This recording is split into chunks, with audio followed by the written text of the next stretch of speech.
This video is brought to you by Mubi. Get a whole month free at mubi.com/docinema. The first underwater scene ever made for Avatar feels a bit off. You can see the lack of resistance in the water and everything moves a little too quickly, kinda like a video game. And now this is what an underwater scene from the new Avatar looks like. Quite literally the best computer-generated water we have ever seen in cinema. How is that possible? Well, even though the CGI just got better in 13 years, there's also something else going on here. Because what if I told you the first shot wasn't filmed underwater? This technique is called dry for wet, where you film everything on dry land with the actors hanging in cables, mimicking the movements as if they were in water. You can get away with this trick if it's a short action-packed scene in cloudy water, but how did they go from this to this? Well, it leaves only one way out, because if you can't fake it, you do it for real. You have to become one with water. This is what it is, okay? I said empty your mind. Be formless, shapeless, like water. Improvise, adapt, overcome. That is the blueprint for creating something no one has ever done before. Underwater performance capture.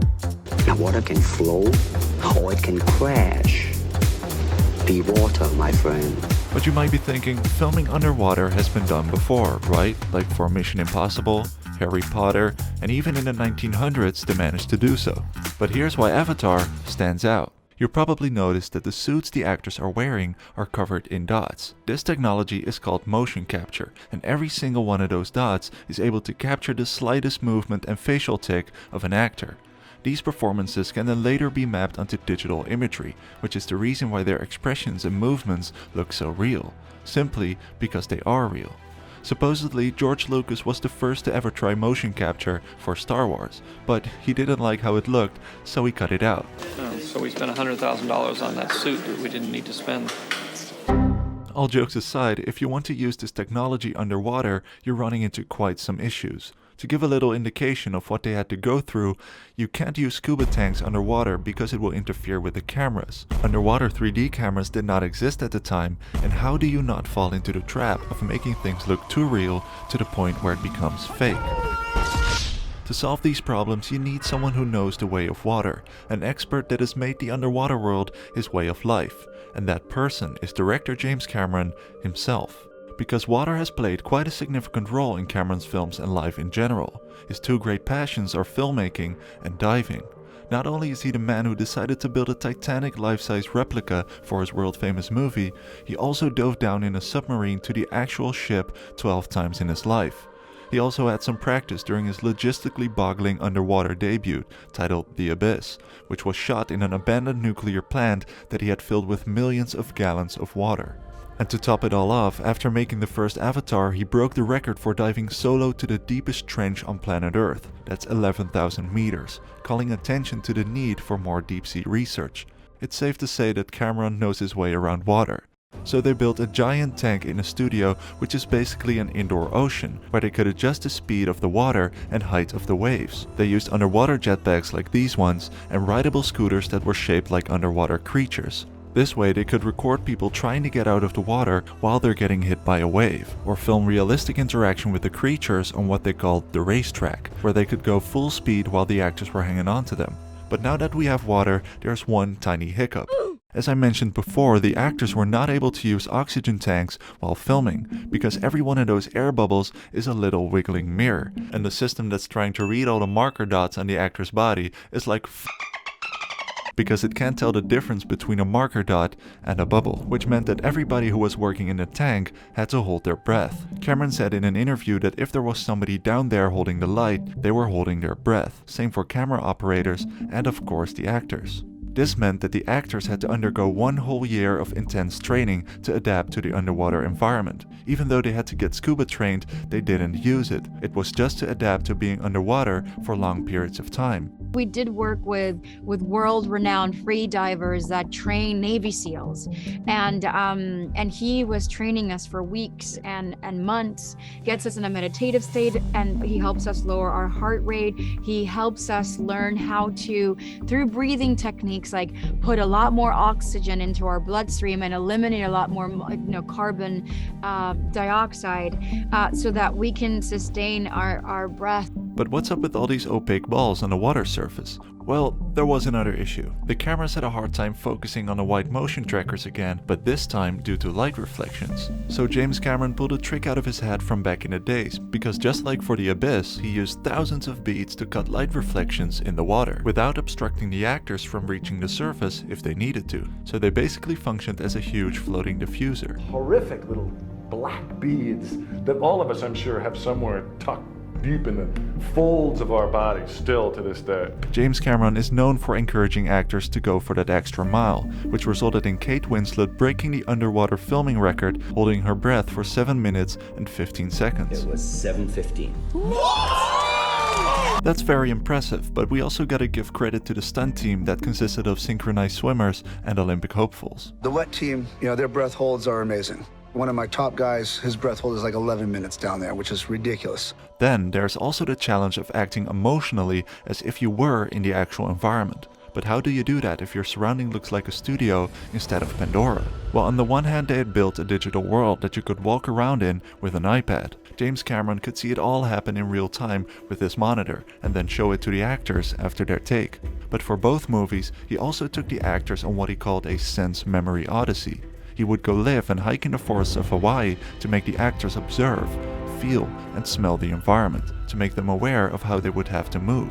They held their freedive training in Hawaii as well, to quite literally let the actors soak in the underwater scenery, so that when they come back into a pretty sterile environment, they can recall that experience from their imagination. Some of them have likened it to, black box theater, no set, no lighting, no nothing, just the other people. And so their emotional axis in the scene is not distracted by anything. It's just that other actor, they have that with each other. That's all they need. That's all actors need, is an emotional reality. That's why James Cameron prefers using the term performance capture over motion capture, because at the end of the day, it's the performance that really matters. This family is our fortress.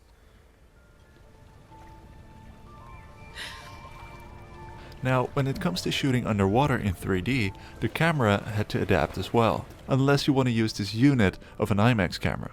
3D cameras used to be huge and heavy in general, but for the first Avatar, James Cameron worked with Sony to develop this bizarre looking but lightweight camera system, with one camera pointing up and one straight ahead. This rig completely reshaped how 3D movies could be shot, because now they were able to shoot with a 3D camera on the shoulder in a virtual environment, which was something that was unheard of. To put that camera underwater, Sony managed to split the camera body in half, so that only the lens and the sensor had to be underwater to make the rig more compact. The footage would finally be transferred to the surface with a cable, where the image was processed. This brings us to the image itself. How do you make it look real? Which is where you and I come into play. Because with a movie like Avatar, we go to the cinema with the intention to enter this new world. And during this time we temporarily suspend our disbelief, meaning we let go of critical thinking in order to believe this new reality for the sake of enjoyment. But in order to do so, the image has to be as seamless and immersive as possible, making you forget you're watching a movie, which is the reason why James Cameron shoots all of his movies in 3D. Count the number of eyes in my face. There's 2 of them, and you've got 2, and all God's children got 2, and pretty much every animal, every insect's got at least 2, every fish has got 2. We experience the world through a stereoscopic system, a visual system, and when you see stereo, it gives you an enhanced sense. It triggers little regions in the brain that make you feel like you're really there. Well, what do we want to do with a movie like Avatar or the sequels? We want to take you to Pandora. We want you to live it, breathe it, feel that for that moment, for that period of time, those hours that you're in the dark theater, that this is a real place. 3D, when done right, which not many movies have done in the past, makes it feel like you're really there. The challenge, however, is to make things not look too real to the point where it becomes fake. The Hobbit trilogy, for example, was entirely shot at a super smooth 48 frames per second, but had been widely derided for the film's over-extreme clarity and soap opera effect, showing that more is not always better. The Way of Water solved this by using a new technique called motion grading, which allowed them to switch between the look of the standard 24 FPS in scenes where people were talking and use higher frame rates for action scenes. It's very much like color grading, where the filmmaker changes colors scene by scene, allowing characters or worlds to have a different color palette and feel. And all of this happens on a subconscious level. Nobody is gonna sit there and be like, damn, that motion grading looks sick. But if it weren't there, you would notice. So in the end, by recording hundreds of hours of waves hitting rocks, wind ripples on the surface of water, the movements of seaweed, and Cameron himself providing reference material from his own deep sea dives, VFX company Weta managed to create an AI that is able to generate unique water particles that definitely made things look wetter. What's crazy to realize is they not only had to be ahead of the curve while they were filming, but also 7 years down the line, meaning right now. Because once you've solved the problem of fake CGI water, you never have to solve it again.